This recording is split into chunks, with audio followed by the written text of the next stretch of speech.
నమస్తే టిఆర్ నిజం. నేను మీ తాళ్ళపల్లి రమేష్. ఈరోజు మార్నింగ్ న్యూస్కు స్వాగతం. అన్ని పేపర్లను ప్రధాన వార్తలు ఒకసారి చూసుకున్నాం. అన్ని పేపర్లో ప్రధాన వార్తగా ఒక వార్త వచ్చింది. అది నిన్న ముఖ్యమంత్రి గారు మేడారాన్ని సందర్శించడానికి పోయిండ్రు.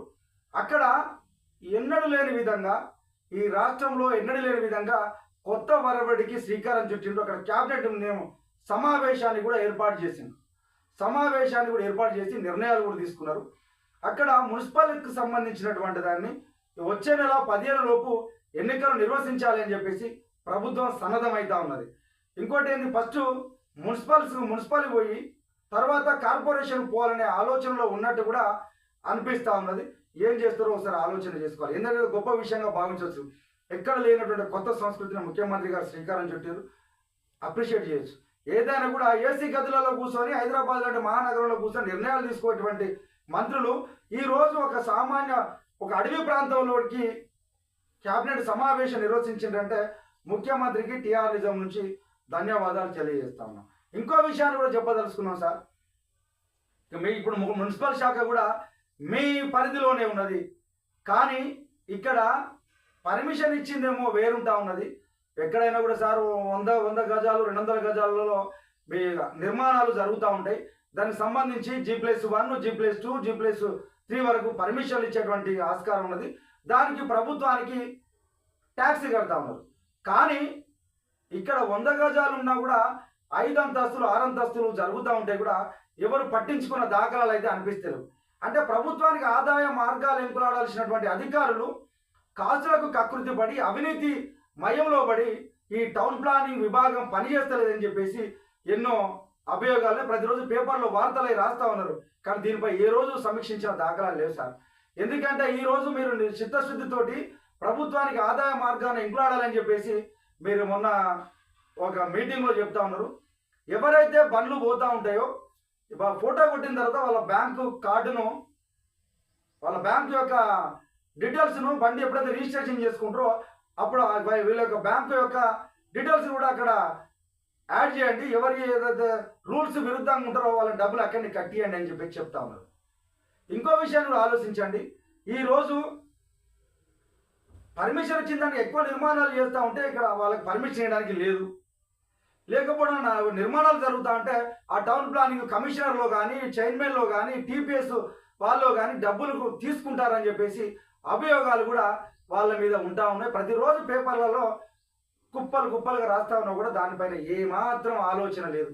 ఎందుకంటే ఇక్కడ ఉన్నటువంటి టౌన్ ప్లానింగ్ ద్వారానే విపరీతమైన ఆదాయం వచ్చే ఆస్కారం ఉన్నది. కానిపై దీన్ని కన్నెత్తి చూసిన దాఖలాలు లేవు.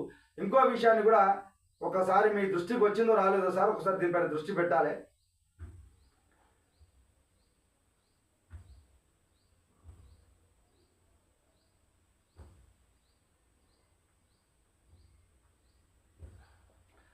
ఫ్యాక్స్ సాగర్ నాలా అక్రమాలకు అండదండ టౌన్ ప్లానింగ్ అధికారులే అని చెప్పేసి అంటారు.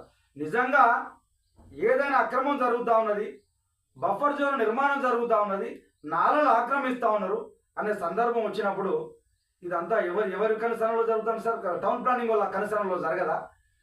ఎందుకంటే వాడు పర్మిషన్ తీసుకునేటప్పుడు నా ప్లేస్ ఇక్కడ ఉన్నది, ఇక్కడ నేను గింత పరిధిలో నిర్మాణాలు చేస్తానన్న సందర్భం వచ్చిన తర్వాత దాని టౌన్ ప్లానింగ్ అధికారులు పర్యవేక్షణ చేసిన తర్వాత పర్మిషన్ ఇచ్చేటువంటి ఆస్కారం ఉన్నది. కానీ ఇక్కడ ఇవన్నీ అక్రమాలు జరుగుతూ ఉంటే, నాలా కబ్జా జరుగుతూ ఉంటే అధికారులు నిద్రపోతానరా? ఒకసారి ఆలోచన చేయాలి. మరి దీనిపైన విజిలెన్స్ కమిటీ ఏం చేస్తూ ఉన్నది, ప్రభుత్వ యంత్రాంగం అంతా ఏం చేస్తానో ఒకసారి ఆలోచన చేసుకోవాలని చెప్పేసి టీఆర్ నిజం నుంచి గుర్తు చేస్తాను. ఫ్యాక్స్ సాగర్ నాలా బఫర్లో నిర్మాణాలపై విజిలెన్స్ విచారణ, విధుల నిర్లక్ష్యంగా వ్యవహరించారంటూ అప్పటి టౌన్ ప్లానింగ్ అధికారులపై శాఖపరమైన చర్యలకు సిఫారసు చేసిండ్రు. కుత్బుల్లాపూర్ సర్కిల్ టౌన్ ప్లానింగ్ అధికారులపై చర్యలకు సిద్ధం అని చెప్పేసి అన్నారు. కానీ ఏమైంది సార్? వాళ్ళ యొక్క వాళ్ళని ఇంతవరకు కూడా పట్టించుకునే దాఖలాలు లేవు. చారిత్రాత్మకమైన చెరువు యొక్క నాలా బఫర్ జోన్లో అక్రమ నిర్మాణాలను ఇది కుత్బుల్లాపూర్ నియోజకవర్గంలో జరుగుతూ ఉన్నది. అక్రమ నిర్మాణం చోటు చేసుకుంటున్నాయంటూ అందిన ఫిర్యాదులకు హక్కున పెట్టారు. ఎప్పటిలాగానే అక్రమ నిర్మాణాలకు సహకరిస్తూ నిర్మాణాలు పూర్తయ్యే విధంగా అండగా నిలబడి, వాస్తవానికి ఏంటంటే ఈ నిర్మాణం జరిగేటప్పుడు ఎంతవరకు జరుగుతూ ఉన్నది, వాళ్ళు సెట్ బ్యాక్లు ఉన్నాయా, అక్కడ ఏమున్నది ఏం కథ అని చెప్పేసి పర్యవేక్షించాలి. కానీ ఇదంతా ఏది కాదు పట్టించుకున్నట్టుగా నిర్మాణం పూర్తయ్యేంత వరకు కూడా అటు కన్నెత్తి చూసిన దాఖలాలు అనిపిస్తలేవు. మరి ఏం చేస్తారు ఈ అధికారులంతా, ఈ టౌన్ ప్లానింగ్ విభాగం నిద్రపోతుందని చెప్పేసి ప్రజలు అంటా ఉన్నారు. దీనికి సమాధానం ఏ రూపంలో చెప్తారో ఆలోచించుకోవాలి. కుత్బుల్లాపూర్ సర్కిల్ జీడిమెట్ల గ్రామ రెవెన్యూ సర్వే నెంబర్ 234 కొంతమేర చారిత్రాత్మకమైన చెరువు ఫ్యాక్స్ సాగర్ నాల పరిహాక ప్రాంతం ఉన్నది. నాల పరిహాక బఫర్ జోన్ల నిర్మాణాలు ఉన్నప్పటికీ కుత్బుల్లాపూర్ ప్రాంతంలో ఉన్న బ్రిడ్జ్ పక్కనే 2002లో ఒక భారీ అపార్ట్మెంట్ను కూడా కట్టడం జరిగింది. అయితే ఆ నిర్మాణం కొద్ది భాగం పార్కింగ్ షట్టర్లు, జనరేటరు, చిన్న చిన్న రూములు అంతా కలిపి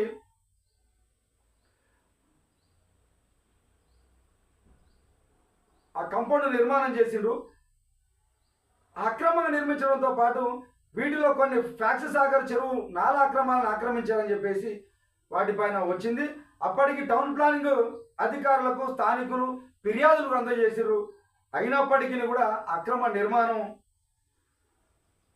విచారణ జరిగింది. స్థానిక టౌన్ ప్లానింగ్ అధికారుల తీరుపై ఉన్నతాధికారులు సీరియస్ అవడంతో పార్కింగ్ ప్రాంతం నిర్మించి షట్టర్లను తొలగించడంతో పాటుగా బఫర్ జోన్ ప్రాంతం ఏర్పాటు చేసి ట్రాన్స్ఫార్మర్, మరో కొంత కాంపౌండ్ వాళ్ళు నిర్మాణం అధికార వంటివి ఇంకా కొంచెం తీసేసారని చెప్పేసి అంటారు.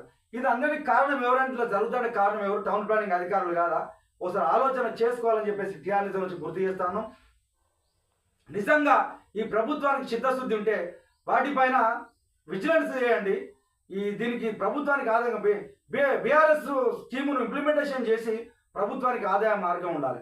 ఇప్పుడు వాస్తవానికి ఇంకోటి ఏంటంటే సార్, 2 అంతస్తులకు సంవత్సరానికి 2 అంతస్తులకు 3 అంతస్తులకు 30,000, 25 నుంచి 30,000 రూపాయలు ట్యాక్స్ వేస్తూ ఉన్నారు. మరి మిగతా వాడికి ట్యాక్స్ ఎక్కడ పోతుంది? వాళ్ళేమో నిర్మాణం చేసి అక్రమ నిర్మాణాలు చేసి ఒక్కొక్క దానికి వచ్చేసి నెలకు వచ్చేసి 3-4 లక్షలు సంపాదిస్తూ ఉంటే సంవత్సరానికి మీరు వేసేదేమో 2 ఫ్లోర్ల పైన మీరు ట్యాక్స్ వేస్తారు. మరి ఇదంతా మీకు కంటికి కనపడతలేదా? మరి ఇంకో మదలాపు ఉన్నదట సార్, అందరూ అంటారు. ఈ ట్యాక్స్ వేసే దాంట్లో కూడా మదలాపు ఉన్నదట. ఎందుకు మీకు కనపడేదేమో 5-6 అంతస్తులు కనపడుతుంది, కానీ వేసేదేమో 2కి వేస్తారు. మరి మిగతా వాటికి ఎందుకు వేస్తలేరు?